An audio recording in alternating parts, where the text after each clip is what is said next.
Hermanos, esta es la segunda parte. Les pido disculpas. Tuve una llamada y bueno, se cruzó y pues ahí me quedé, pero vamos a proseguir, ¿no? Les estaba leyendo el verso 9, ¿no? Y les estaba hablando sobre la muerte de Absalón.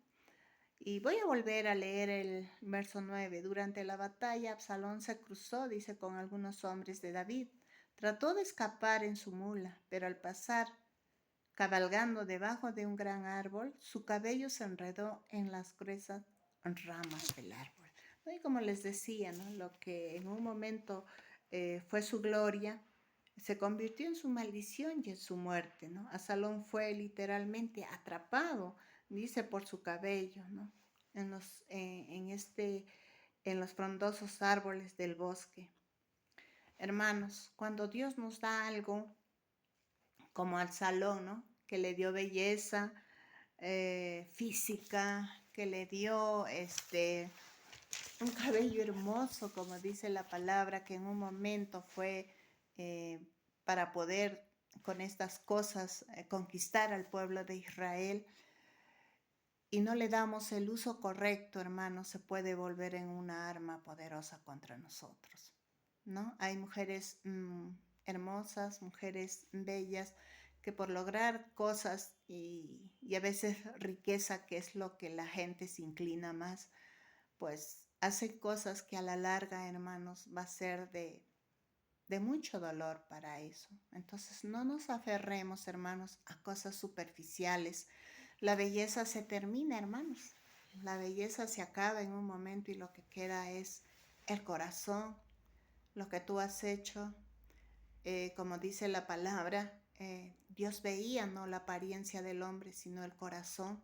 Y eso es muy cierto. Nosotros tenemos que entender eso, que lo que tiene que dirigir nuestras vidas son las cosas buenas que Dios ha puesto en nuestro corazón, ¿no? Y no seguir pues cosas, vanidades, ¿no? Que al final no dan un buen resultado, ¿no? Así como lo hizo con Absalón. Aprendamos a usar las cosas bellas, hermosas que Dios ha puesto en nuestras vidas bien, hermanos. No son dones, talentos, aún la belleza física que Dios ha puesto en nosotros es para poder, ¿qué les digo? Usarlas para bien, hermanos.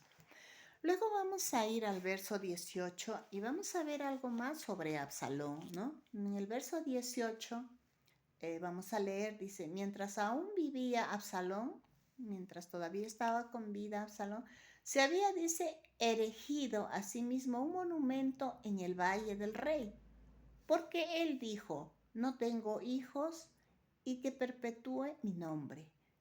Le puso al monumento su propio nombre y es conocido como el monumento de Absalón hasta el día de hoy. ¿Qué podemos ver? Algo más de Absalón, ¿no?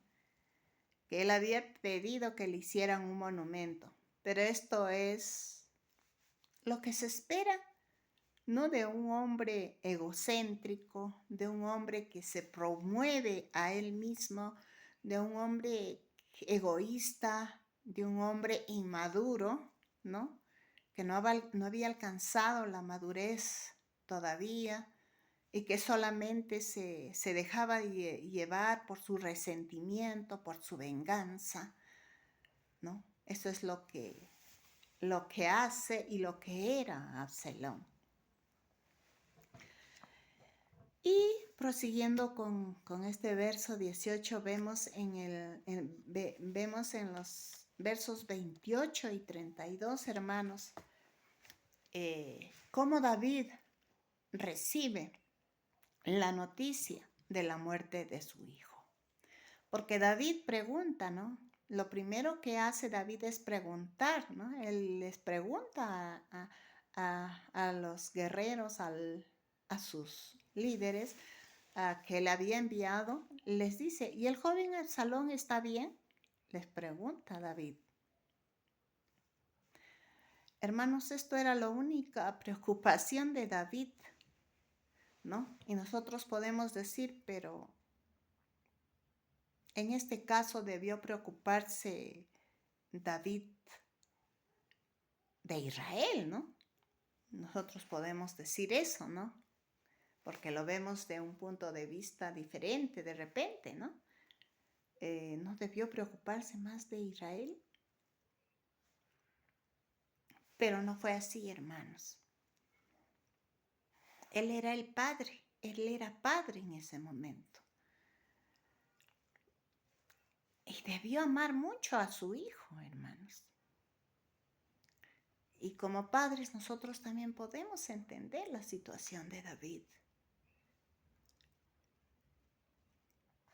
Y de repente cuando le dijeron que ya había muerto Absalón, él pudo pensar, ¿no? También ya está fuera del camino. Ya habrá paz en Israel, mi reino tendrá paz y aún mi alma ya no estará atribulada.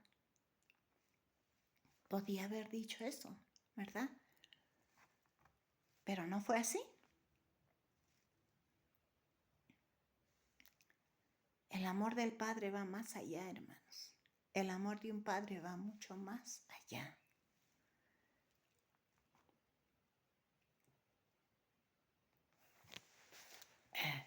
Porque el amor de un padre, hermanos, puede sobrevivir a la enemistad con su hijo, a la rebeldía, a la ingratitud del hijo, ¿no? Y eso es lo que estaba haciendo David, hermanos, y no solamente David en su humanidad, sino, hermanos, que nuestro Padre Celestial hizo eso con cada uno de nosotros. Vivíamos en enemistad con nuestro Padre, ¿verdad? Vivíamos en enemistad, estábamos separados, apartados de Él. Pero Él envió a su Hijo, a su único Hijo. Imaginemos el dolor del Padre, ¿no? Al enviar a su único Hijo. ¿Y saben por qué hizo esto el Padre, hermanos? Porque nos ama. Nos ama muchísimo, hermanos. Y eso tenemos que entender.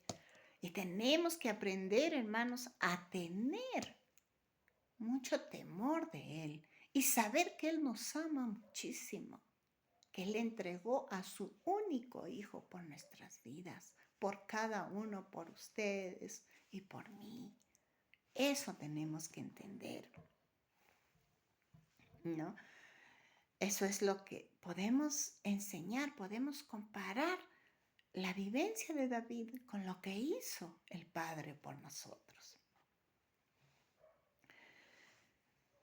Y fue algo muy, pero muy doloroso lo que vivió David. Porque vamos a ver en el verso 38, ¿qué es lo que dice David? En el verso 38, por favor vayamos al verso 38. Y miren lo que dice David. Entonces el rey se sintió abrumado por el dolor, por la emoción. Subió a la habitación que estaba sobre la entrada y se echó a llorar. Y mientras subía, dice, clamaba, oh mi hijo Absalón, hijo mío Absalón, si tan solo yo hubiera muerto en tu lugar, oh Absalón, hijo mío, hijo mío. Ay, hermanos, es tan doloroso poder entender esta situación, poder sentir lo que de repente, discúlpenme, sentir el dolor que sintió David al saber de la muerte de su hijo.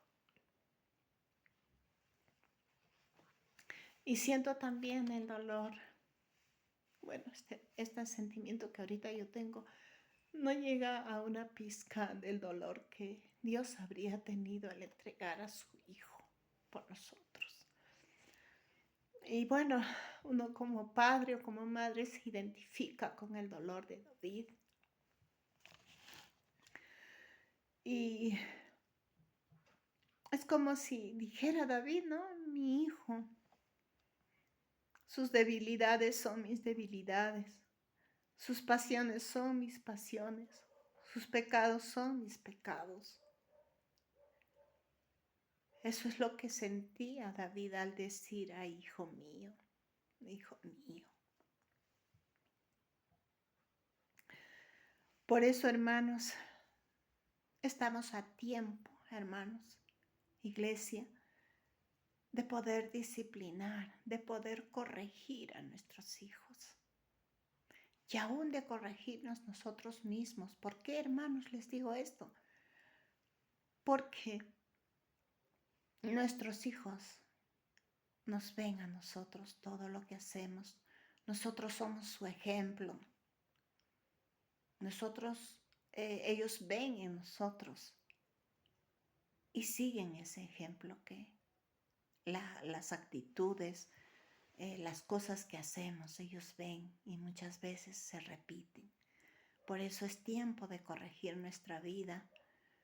Estamos a tiempo de corregir a nuestros hijos y disciplinarlos, hermanos. Por eso es que Dios nos ha traído a Él. Por eso es que nosotros podemos ser obedientes a la palabra y que enseñar a nuestros hijos que sean obedientes a la palabra del Señor. Seguir a Cristo, hermanos. Porque solo Él, por medio de Él, nosotros vamos a garantizar la vida de nuestros hijos para que sean hombres buenos, justos, hombres que conozcan de Dios.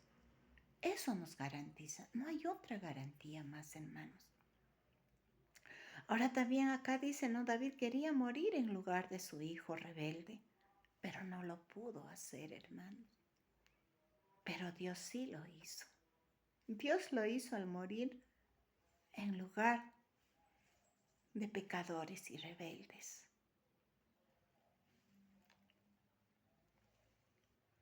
Entonces, entendamos y aprendamos en todo este libro las enseñanzas que por medio de David Dios nos está mostrando, hermanos. Porque el deseo de nuestro Padre es restaurar y perdonar nuestros pecados. Volvámonos con todo nuestro ser, con toda nuestra alma y pensamiento a Dios, hermanos. Y yo creo que hoy día hemos hablado como madres, como padres. Hagamos lo que nos enseña el Señor en su palabra. Corrijamos si estamos equivocados, estamos cerrando en este tiempo. Corrijámonos, hermanos. Dios nos está dando el tiempo para hacer eso. Gracias, hermanos, que todas estas enseñanzas ustedes lo puedan acoger y puedan hacerlo. La palabra dice que no solamente debemos ser oidores de la palabra, sino hacedores de esa palabra. Practiquemos la palabra del Señor. Seamos obedientes, hermanos, a su palabra de nuestro Creador. Gracias. Que Dios los bendiga muchísimo en este día. Que Dios pueda darles lo que ustedes han estado clamando, pidiéndole en este tiempo. Que Dios pueda escuchar sus oraciones. Gracias.